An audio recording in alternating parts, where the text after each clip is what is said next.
నమస్కారం సార్. నమస్తే sir, Ramnagar Akhil పైల్వాన్ arrest అవ్వడం జరిగింది సార్ నిన్న. మరి ఈ అరెస్ట్ గల కారణాలు ఏంటి?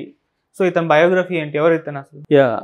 రామ్‌నగర్ అఖిల్ పహిల్వాన్ ఇతని పేరు గత కొంతకాలంగా వినబడుతుంది. బేసిక్గా అతను అదే పహిల్వాన్ అంటారు కదా, కుస్తీ. వాళ్ళ నాన్న కూడా అదే. ఇతన్ని కూడా చిన్నప్పుడే కుస్తీలో దింపి వాళ్ళ నాన్న ఇతన్ని ట్రైనింగ్ ఇచ్చి చేశాడు.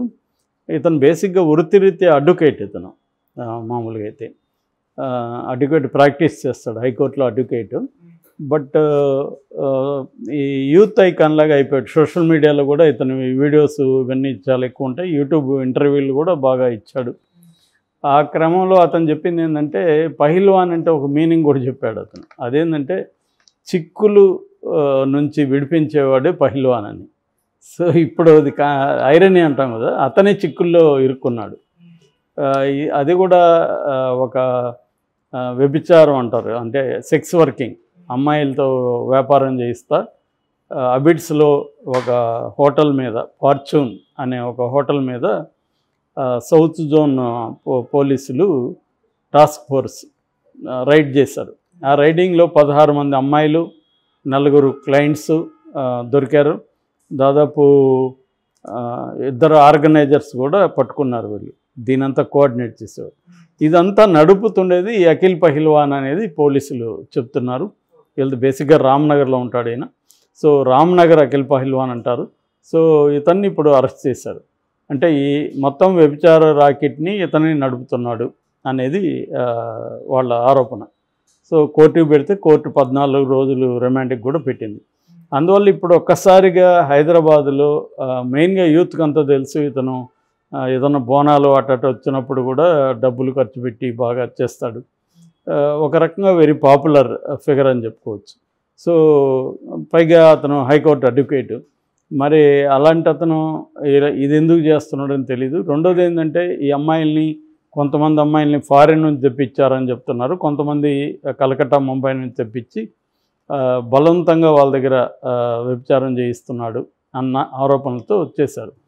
మామూలుగా అప్పుడప్పుడు రైడ్స్ జరుగుతుంటాయి. అసలు దీన్ని మనం మామూలుగా ట్రెడిషనల్గా ప్రాస్టిట్యూషన్ అని పిలుస్తారు. అసలు ప్రాస్టిట్యూషన్ అనేది ఇండియాలో లీగలా కాదని చాలామంది కన్ఫ్యూజన్ ఉంటుంది. నిజానికి బై డెఫినేషన్ ప్రాస్టిట్యూషన్ అనేది లీగలే ఇండియాలో. కాకపోతే ఏంటంటే దానికి అనేక ఇప్స్ అండ్ బట్స్ ఉంటాయి. మనకి సీతా అని ఒక చట్టం ఉంది, SITA, సీతా అంటారు. అంటే suppression of immoral traffic act. అది ఈ యాక్ట్ కింద ఒక ప్రైవేట్ ఇంట్లో వ్యభిచారం చేస్తే అది తప్పు కాదు. కానీ 200 యార్డ్స్ పబ్లిక్ ప్లేస్కి 200 యార్డ్స్ దూరంలో చేస్తే అది తప్పు. సో ఈ 200 యార్డ్స్ ఇప్పుడు ఇక్కడ చేస్తున్నారు, పబ్లిక్ స్పేసా కాదా? ఇది ప్రైవేట్ అనుకుంటే ప్రైవేటు, పబ్లిక్ అనుకుంటే పబ్లిక్. సో ఇలాగా చట్టాలు రకరకాలు ఉన్నాయి. దీంట్లో సొలిసిటేషన్ అంటారు. పబ్లిక్ సొలిసిటేషన్ అంటే ఎవరినైనా మనం అరేంజ్ చేయడం, ఇట్లాంటివి, అది రాంగు. అట్లాగే ట్రాఫికింగ్ అంటే అమ్మాయిలకి ఇష్టం లేకుండా అమ్మాయిల దగ్గర బలవంతంగా ఈ పనులు చేయించడం. అట్లాగే పింపింగ్ అంటారు. పింప్ అంటే దీన్ని తార్పుడుగాళ్ళు అంటారు తెలుగులో. సో ఒక అమ్మాయిని ఇంకొక క్లయింట్కి అరేంజ్ చేయడం, ఇవన్నీ కూడా ఈ చట్టం కింద నేరాలు. అయితే వ్యక్తిగతంగా ఎవరైనా ఒక అమ్మాయి తన ఇంట్లో ప్రాస్టిట్యూషన్ చేస్తే నేరం కాదనేది ఒక ఇంటర్ప్రిటేషన్. దీని మీద కూడా విభేదాలు ఉన్నాయి. సుప్రీంకోర్టు అనేక సార్లు కూడా దీన్ని లీగలైజ్ చేసే విషయం మీద కూడా ఆలోచించమని సెంట్రల్ గవర్నమెంట్కి చెప్పింది. ఎందుకంటే సుప్రీంకోర్టు ఎందుకు చెప్పిందంటే, ఇక్కడ ప్రధానంగా ఉమెన్ సఫర్ అవుతున్నారు. ఈ వృత్తిలో పనిచేసే ఉమెన్ వాళ్ళు ఏంటంటే చాలామంది బతుకు తెరువుగా దీన్ని ఎంచుకుంటున్నారు. అందుకని ఇది కూడా ఒక వర్క్ అని, దీన్నే సెక్స్ వర్క్ అని పిలుస్తున్నారు. ఇప్పుడు కొత్తగా వాళ్ళని వ్యభిచారులు అనకూడదు, ప్రాస్టిట్యూట్స్ అనకూడదు, సెక్స్ వర్కర్లు అనాలి అనే ఇప్పుడు కాన్సెప్ట్ కొత్తగా వచ్చింది. ఓకే. సో అందుకనే సెక్స్ వర్కర్లు అని పిలుస్తున్నారు. Sex is also work. వాళ్ళని కూడా ఎంప్లాయీస్గా చూడాలి, వాళ్ళకి ప్రొటెక్షన్ ఉండాలి అనేది కూడా ఉంది. యాక్చువల్గా 2016లోనే దీని మీద బిల్లు కూడా పెట్టారనమాట. ఇది సెక్స్ వర్కర్ల లీగల్ రైట్స్ని ప్రొటెక్ట్ చేసే విధంగా సుప్రీంకోర్టు చెప్పినప్పుడు బిల్లు కూడా పెట్టారు. కానీ అది లాగా మారలేదు, అది అట్లాగే ఉండిపోయింది.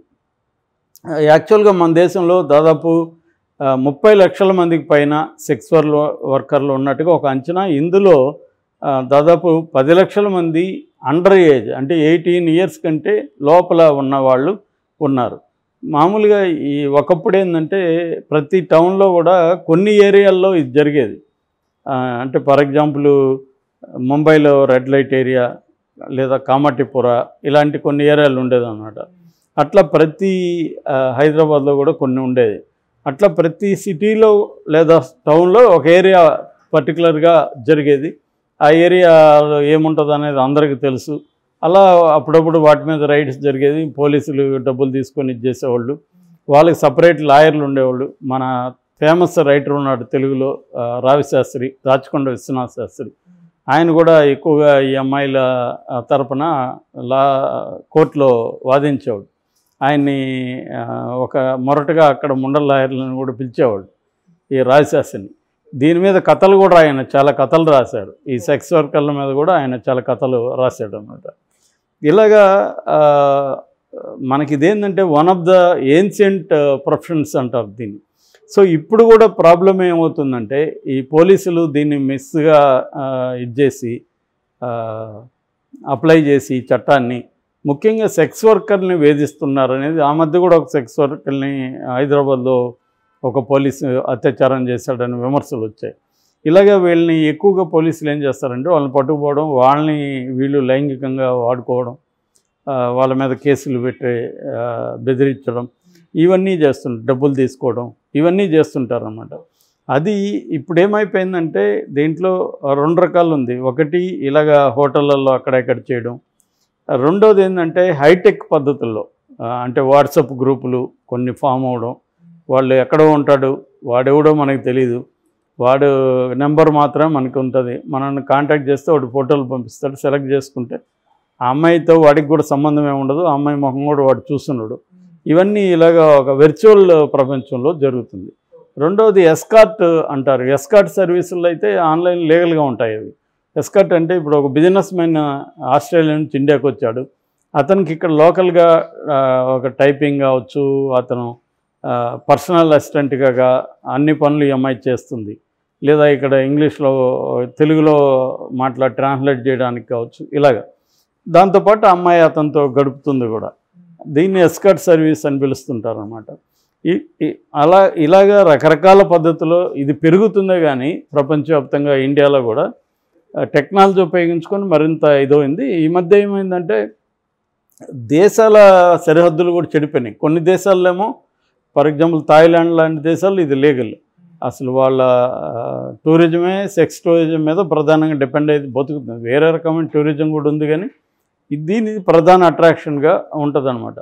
అట్లాగే సోవియట్ యూనియన్ కూలిపోయినాక అక్కడున్న జార్జియా, ఉక్రెయిన్ అలాంటి దేశాల నుంచి కూడా అమ్మాయిలు విపరీతంగా ఏషియన్ కంట్రీస్కి వచ్చేస్తున్నారు. ముఖ్యంగా థాయిలాండ్కి, తర్వాత ఇండియాకి, ఢిల్లీ, ముంబైలో కూడా వీళ్ళ సంఖ్య బాగా పెరిగింది. ఎందుకంటే వాళ్ళకి అదే ప్రధానమైన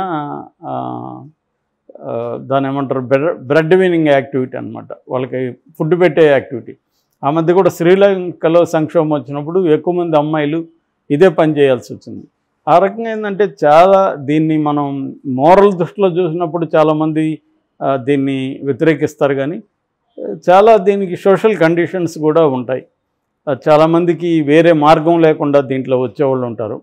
ముఖ్యంగా కొన్ని ట్రైబ్స్ ఉన్నాయి. ఆ ట్రైబ్స్ కూడా ఇట్లాంటి వృత్తులు ఎంచుకుంటారు.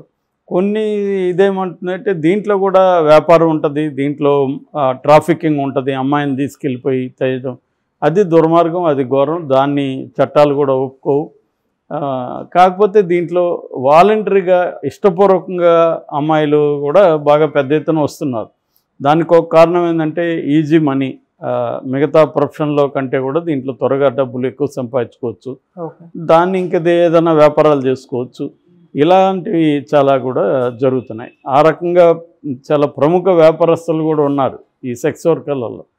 మనం క్వారా లాంటి సైట్లలో చూస్తే అలాంటి వాళ్ళ అనుభవాలు అవన్నీ కూడా రాసిన సందర్భాలు కూడా కనబడతాయి అన్నమాట.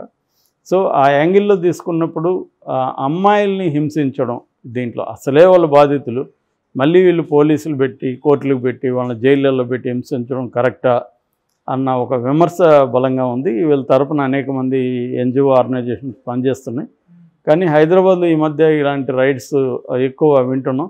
ఎందుకంటే ఇక్కడ స్పాస్, తర్వాత బ్యూటీ పార్లర్స్, ఇలాగ రకరకాల బాడీ కేర్ సెంటర్స్, ఇలా రకరకాలవి పెట్టి ఆ ముసుగులో అవి జరుపుతున్నారు అన్నమాట.